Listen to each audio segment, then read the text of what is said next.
Hello दोस्तों, welcome to smart preparation. तो आज हम लोग पढ़ेंगे कि आखिर प्लेटू होते क्या हैं और क्या क्या रीजन होते हैं उनके फॉर्मेशंस के। तो चलिए शुरू करते हैं अपना लेक्चर। तो जैसा कि हम लोग पढ़ रहे हैं लैंडफॉर्म ऑफ अर्थ, जिसमें हमने माउंटेन्स ऑलरेडी कवर कर दिया है पिछले लेक्चर में। आज हम लोग पढ़ने जा रहे हैं प्लेटू। तो प्लेटू पढ़ने से पहले आपके दिमाग में ये सवाल आ रहा होगा कि आखिर प्लेटू और माउंटेन में क्या अंतर होता है। तो देखिए, इसको जानने से पहले आपको ये पता होना चाहिए कि प्लेटू है क्या। तो प्लेटू क्या होता है? एक एलिवेटेड फ्लैट लैंड होता है, ठीक है, जिसमें एक या उसकी दो साइड स्टीप स्लोप होती है। स्टीप स्लोप मतलब समझते हैं ना आप? जैसे कि सपोज कोई पोर्शन एलिवेटेड है, तो ये जो स्लोप होती है ना स्टीप, इसका मतलब होता है स्टीप स्लोप। तो या तो एक साइड स्टीप होगी, जैसे इस पिक्चर में देखते हैं अगर हम, तो देखिए यहाँ से उठते उठते उठते आ रहा है, आगे आके एकदम से स्टीप साइड हो गई इसकी। तो ये पोर्शन हो गया आपका प्लेटू, समझे? ऐसा भी हो सकता था कि इधर से भी स्टीप है, उधर से भी स्टीप है। जैसे ये देखिए, इसमें क्या है, इधर भी स्टीप है स्लोप, इधर भी स्टीप है, चारों तरफ से स्टीप स्लोप है, तो ये भी प्लेटू हो गया। अब बात करते हैं कि अगर माउंटेन और प्लेटू में क्या डिफरेंस होता है। तो देखिए, माउंटेन भी क्या होता है, एक एलिवेटेड लैंड होता है, बट इसमें फ्लैट वर्ड नहीं आता है। मतलब माउंटेन्स आगे एक कोनिकल की तरह होता है कि नीचे इसका सरफेस बड़ा होता है, लेकिन ऊपर जाके जैसे जैसे ऊपर जाता है वैसे वैसे वो कॉन्ट्रैक्ट होता जाता है। मतलब कि एक तरह से पॉइंटेड टाइप का जो स्ट्रक्चर होता है वो होता है माउंटेन। जबकि प्लेट्यू क्या होता है, सिंपल आपका टेबल टाइप का स्ट्रक्चर होता है, इसीलिए इसको क्या कहते हैं, टेबल लैंड भी कहते हैं। टेबल देखा है ना आपने, ऊपर से बिल्कुल फ्लैट होता है, तो यही प्रॉपर्टी होती है हमारे प्लेटू की, जो ऊपर से पूरा फ्लैट होता है।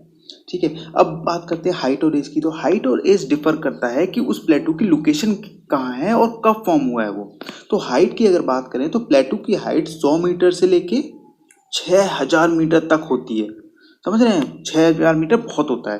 अगर हमारे तिब्बतन प्लेट की बात करें ना, तो तिब्बतन जो प्लेट्यू हमारा, तो उसकी हाइट, जो एवरेज हाइट है उसकी, वो 4000 मीटर है। मतलब कि उसके हाईएस्ट पॉइंट जो है ना, वो 6000 मीटर से भी कहीं ज़्यादा है।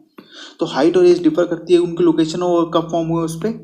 अब एग्जांपल देख लेते हैं। तो डेक्कन प्लेटियो हमारा सबसे फेमस प्लेटियो है, ठीक है, जो महाराष्ट्र का एरिया का पूरा कवर करता है। ईस्ट अफ्रीकन प्लेटियो, जिसमें डायमंड और गोल्ड वगैरह मिलता है, काफ़ी फेमस है ये। वेस्टर्न प्लेटियो इन ऑस्ट्रेलिया हो गया। तिब्बतन प्लेटियो हो गया। तिब्बतन प्लेटियो तो बहुत ही इंपॉर्टेंट है, मैं आगे आपको बताऊंगा इन सब के बारे में। ठीक है, तो अब जान लेते हैं हम कि आखिर इनके फॉर्म होने का रीज़न क्या है। ठीक है, तो एक एक करके सारे रीजंस देखते हैं। तो सबसे पहला रीजन कि हमारी जब माउंटेन बिल्डिंग हुआ था ना, तो उस दौरान जो दो माउंटेन्स के बीच के लैंड थे वो भी अपलिफ्ट हो गए। मतलब यहाँ था जब फॉर्म हुआ माउंटेन्स, इधर से दोनों तरफ से प्लेट का प्रेशर पड़ा, तो बीच का पोर्शन भी अपलिफ्ट होके यहाँ उड़ गया, तो ये प्लेट्यू बन गया। ठीक है, ये माउंटेन और बीच में आ गया हमारा प्लेट्यू। तो इनको बोला जाता है inter mountain plateau. Inter mountain plateau मतलब कि दो माउंटेन्स के बीच का प्लेट्यू, मतलब कि वो माउंटेन से घिरा हुआ। एग्जाम्पल देखते हैं उसके कुछ। देखिए, Bolivia plateau, Tibetan plateau, Mexico plateau, Colorado plateau और एनाटोलिया प्लेट्यू जो टर्की में है। ठीक है, इसके बारे में भी देखेंगे। जो जितने इंपॉर्टेंट प्लेट्यू हैं मैं उसके बारे में आपको थोड़ा सा ब्रीफ डिटेल दूंगा आगे चल। तो यहाँ दिखाता हूँ मैं आपको इंटर माउंटेन जितने प्लेट्यू की लोकेशन। देखिए, ये हमारा हो गया तिब्बतन माउंटेन, ठीक है, जो कि है हिमालय और कुनलुन रेंज के बीच में। ठीक है, ये हो गया हमारा बोलिवियन प्लेट्यू, जो कि एंडीज की दो रेंज के बीच में है। ऐसी मैक्सिकन प्लेट्यू हो गया रॉकीज में, कोलोराडो प्लेट्यू हो गया रॉकीज में है। ठीक है, और ये है एनाटोलिया प्लेट्यू। प्लेट्यू फॉर्मेशन का दूसरा रीजन है upwelling of volcanic magma and deposition of lava. तो इस तरह से जो प्लेटू बनता है उसको बोला जाता है वॉल्केनिक प्लेटू एंड लावा प्लेटू। ठीक है, तो ये बनता कैसे है? देखिए, जब लावा बेसाल्टिक होता है ना, तो उसमें क्या होता है कि सिलिका कंटेंट कम होने से कारण उसकी जो फ्लूइडिटी होती है वो बहुत हाई होती है। तो जब फ्लूइडिटी हाई होगी तो वो जैसे ही बाहर निकलता है इजीली स्प्रेड कर जाता है। अब यहाँ देखिए, यहाँ से लावा निकलते ही इजीली स्प्रेड करने लगा, करते करते करते करते बाहर आके सॉलिडिफाई होता जाएगा और धीरे धीरे करके एक अपलिफ्टेड लैंड सा बन जाएगा, जिसको जो कि ऊपर से बिल्कुल फ्लैट होगा। इसको बोला जाएगा प्लेटू। समझ में आया आपको? इसके एग्जाम्पल्स हैं डेक्कन प्लेटू और कोलंबिया प्लेटू यूएस में, और पजीरिटो प्लेटू। ये देखिए, पजीरिटो प्लेटू पूरा पूरा लावा बाहर निकला है और सारा सारा स्प्रेड हो गया है और अपलिफ्ट कर दिया है पूरे एरिया को। ठीक है, अब वॉल्केनिक जितने भी इंपॉर्टेंट प्लेटू है मैं आपको मैप में एक बार दिखा देता हूँ। देखिए, ये है हमारा कोलंबिया प्लेटू, ठीक है, उसके बाद हमारा कटंगा प्लेटू, हमारा डेक्कन प्लेटू, शान प्लेटू और द किम्बरली प्लेटू, और ये नॉर्थ आइलैंड प्लेटू। ठीक है, ये हमारे इंपॉर्टेंट वॉल्केनिक प्लेटू हैं। अब तीसरे प्रोसेस पे चलते हैं जिसके कारण हमारे प्लेटू का निर्माण होता है, वो है हमारा erosion of water and by glacier. अब होता क्या है, एक बेसिक देता हूँ आपको। देखिए सपोज कोई पहाड़ है, ठीक है, माउंटेन है, इसके कैप पे क्या होगा आपका, बर्फ जमी होगी पूरा, ठीक है, ग्लेशियर बह रहा होगा नीचे की तरफ। तो ये ग्लेशियर क्या करेगा, कई हजारों साल मतलब ग्लेशियर बहते बहते ये पूरा पोर्शन ऊपर से इरोड करेगा और ये इस पोर्शन की जगह कन्वर्ट होके बन जाएगा, एक सेकेंड, बन जाएगा ये इस टाइप का। तो ये प्लेटू में कन्वर्ट हो गया, पहले ऐसा था लेकिन इरोजन हो गया इसका पूरा ऊपर से ग्लेशियर के द्वारा, अब ये बन गया हमारा प्लेटू। तो ऐसे ही प्लेटू का एग्जांपल है हमारा यहाँ पे जो लॉरेंशिया प्लेटू है वो, ठीक है, ये पूरी पूरी कनाडा शील्ड है, ठीक है, उसका एक पार्ट है ये लॉरेंशिया प्लेटू। समझ में आया आपको ये इरोजन ऑफ ग्लेशियर से कैसे हुआ। सेम केस हम लेते हैं, अगर हमारा सपोज माउंटेन है, अब कोई रिवर जा रही है माउंटेन से निकल के, ठीक है, तो वो भी धीरे धीरे धीरे धीरे करके इरोड करेगी और फाइनली एक बड़े माउंटेन को इरोड करके इवन विंड के रीजन, विंड जो चलती है ना उसके कारण भी इरोजन होता है। तो विंड वाटर सबके कारण इरोजन हो के ये फाइनली कन्वर्ट हो जाएगा आपका, ये भी एक टेबल टॉप टाइप में स्ट्रक्चर में, तो ये हो बन जाएगा प्लेटू। जैसे कि आज आप देखेंगे हमारी अरावलीज को ना, अभी है तो माउंटेन्स लेकिन वो जब बनी थी तो वो हिमालय से कहीं ज़्यादा ऊंची थी। अब आज की डेट में देखिए उसको क्या हो गया, उसके एकदम ऐसा हो गया है, स्लोप हो गया है, ठीक है। आने वाले टाइम में ये बिल्कुल फ्लैट हो जाएगी ऊपर से और ये भी आने वाले टाइम में एक प्लेटू बन जाएगी, ठीक है। तो अब चलते हैं अगले कि इम्पोर्टेंस क्या है प्लेटूज का, ठीक है। अगर प्लेटू हमारे पूरे वर्ल्ड में है तो आखिर उसका इम्पोर्टेंस है कुछ हमारे लिए, तो देखिए बहुत इंपॉर्टेंट है। देखिए प्लेटू जो होता है सबसे पहला और सबसे मोस्ट इम्पॉर्टेंट जो इम्पोर्टेंस है इसका, ये है रिच इन मिनरल डिपॉजिट। जितने भी इम्पॉर्टेंट मिनरल डिपॉजिट्स हैं, चाहे वो गोल्ड हो, डायमंड हो, मैग्नीज हो, कॉपर हो, आयरन हो, वो सारे के सारे आपको प्लेटू वाले रीजन में ही मिलेंगे। अब ऐसा क्यों होता है, क्योंकि एक तो जितने भी प्लेटू है ना हमारे, एक तो काफ़ी ओल्ड होते हैं, ठीक है। दूसरी बात है जो उसके अंदर जो रॉक्स होती है ना वो बहुत ज़्यादा कंप्रेस्ड होती है, जिसके कारण उसमें मिनरल कंटेंट बहुत ज़्यादा होता है। तो अब एग्जांपल ले लेते हैं, देखिए कटंगा प्लेटू, कटंगा प्लेटू में आपको सबसे ज़्यादा कॉपर मिलेगा, बहुत ज़्यादा। अफ्रीकन प्लेटू में बात करें तो गोल्ड और डायमंड खूब मिलता है वहाँ पे। हमारे छोटा नागपुर प्लेटियों की बात करें तो वहाँ पे माइका हो गया, उसका बॉक्साइट हो गया, कॉपर हो गया, लाइमस्टोन हो गया, आयरन और कोल, ये बहुत ज़्यादा मिलता है। इवन हमारे छोटा नागपुर प्लेटिया को देखिए कितना 65,000 स्क्वायर किलोमीटर एरिया में फैला हुआ है।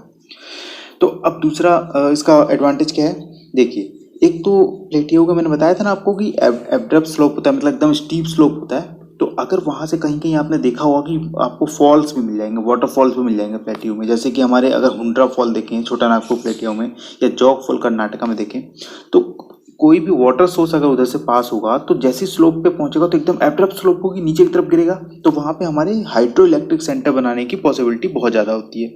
तो इसके वजह से क्या होता है कि ओवरऑल एक तरह से उस पूरे रीजन का डेवलपमेंट होता है, ठीक है। तीसरा इंपॉर्टेंस देखते हैं, देखिए ये सबसे ज़्यादा इंपॉर्टेंस है, जो क्लाइमेट पे बहुत बड़ा इफेक्ट करता है प्लेट्यू। देखिए अगर मान लीजिए कोई पर्टिकुलर एरिया है यहाँ पे और बीच में एक प्लेट्यू है, तो अगर यहाँ पे समर सीजन होगा तो अगर एरिया बाकी एरिया का टेम्परेचर 35 डिग्री होगा ना, तो प्लेट्यू जो होगा वहाँ का टेम्परेचर आपको मिलेगा 30 डिग्री, क्योंकि अपलिफ्टेड पोर्शन होता है, ठीक है। तो जैसे ही आप ऊपर की तरफ जाते हैं तो हल्का सा टेम्परेचर डाउन होता है ना, तो एक तो इसका ही फर्क पड़ता है। दूसरी बात ये है कि आपका जो हमारा ये है ना तिब्बतन प्लेट्यू जो है, वो क्या करता है, जो जेट स्ट्रीम आती है वेस्ट की साइड से, जो वेस्टर्ली जेट स्ट्रीम आती है, उनको दो पार्ट्स में डिवाइड कर देता है।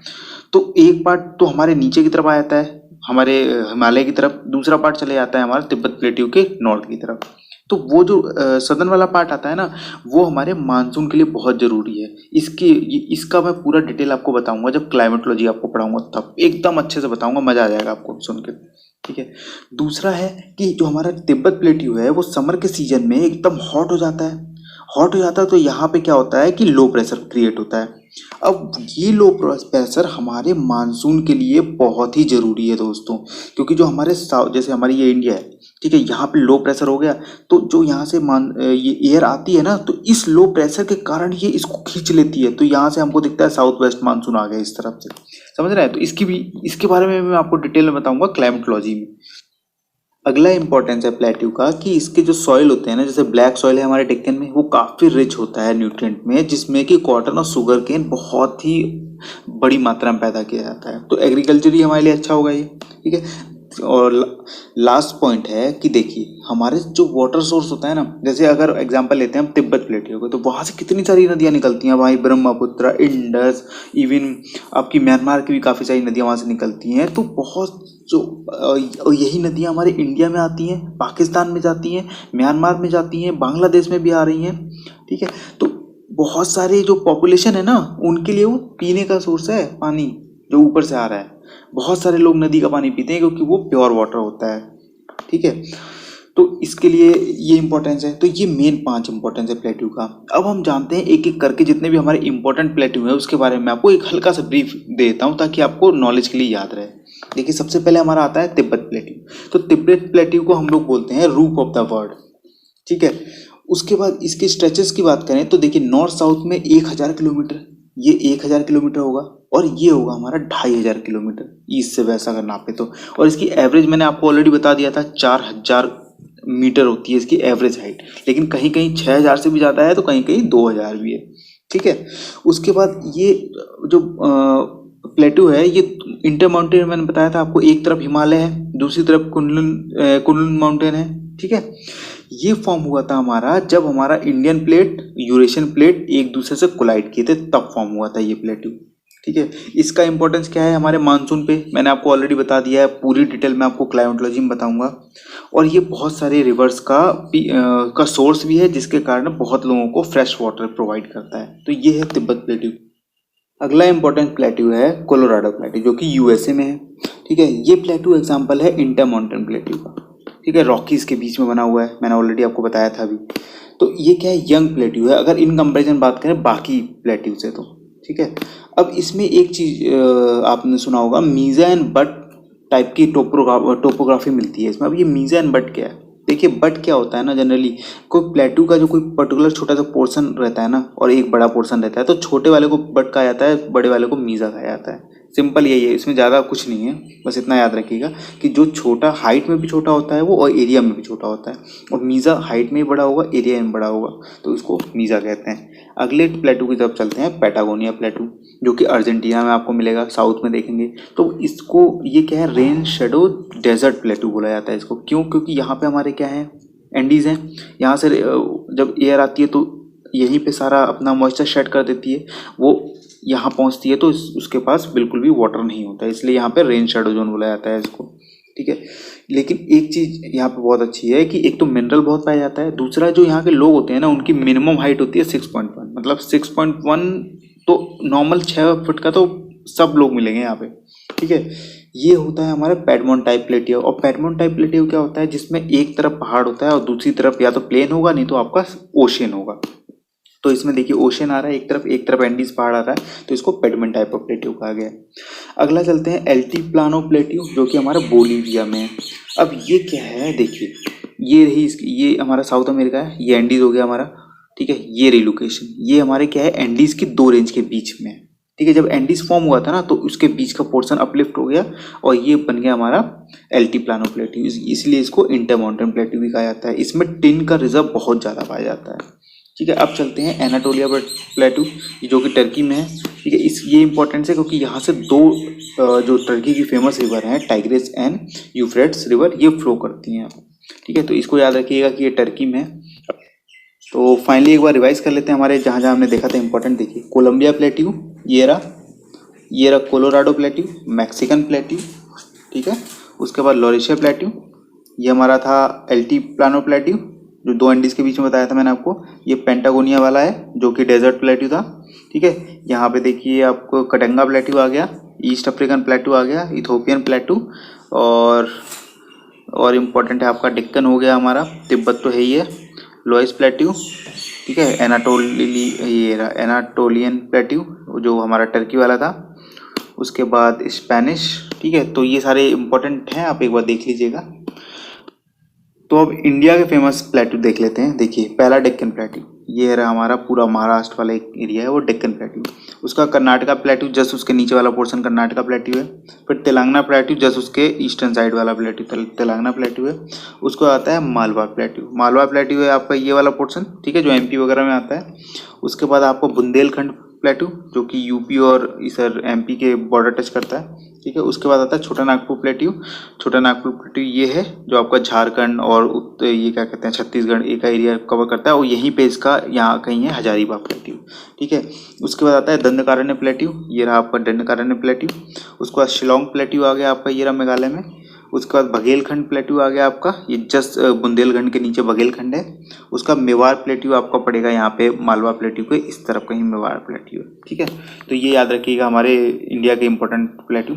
तो दोस्तों ये थी complete detail about the plateau. तो आई होप आपको वीडियो अच्छा लगा, और अच्छा लगा तो please like and subscribe my YouTube channel. ऐसे और भी वीडियोज़ मैं आपके लिए लाता रहूँगा। Thank you so much and all the best.